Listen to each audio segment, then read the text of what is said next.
সরকার দেশ চালাতে হোঁচট খাচ্ছে বলেছেন জাতীয় পার্টির চেয়ারম্যান জি.এম. কাদের। সংবিধান সংস্কার নিয়ে দলের ভাবনা জানাতে আয়োজিত সংবাদ সম্মেলনে তিনি কথা বলেন। জি.এম. কাদের বলেন, আওয়ামী লীগের বিরুদ্ধে যেসব মামলা হয়েছে সেগুলোর তথ্য প্রমাণ থাকলে আইনের মাধ্যমে বিচার হওয়া উচিত। সংবিধান সংশোধনে এ সময় 19টি প্রস্তাবনা তুলে ধরা হয়। সরকারি দলের প্রধান এবং প্রধানমন্ত্রী একই না হওয়ার প্রস্তাব দেয় জাতীয় পার্টি। জি.এম. কাদের বলেন, সংসদ সদস্যদের সংসদে নিজ দলীয় সিদ্ধান্তের বাইরে ভোট দেওয়ার সুযোগ থাকতে হবে।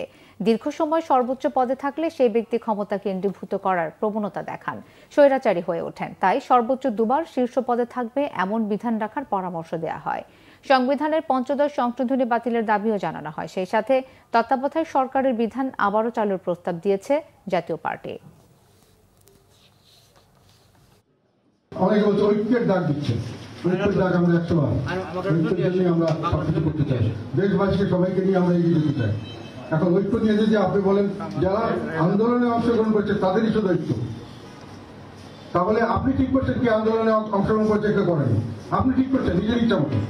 তাহলে আপনার ঐক্য তো হলো আসলে অনৈক্যের ডাক, কিন্তু ঐক্যের ডাক নয়, এটা তো অনৈক্যের ডাক। আপনি দেশের একটা অংশকে অনৈক্য করছেন, এটা করে কি দেশে শান্তি আসবে?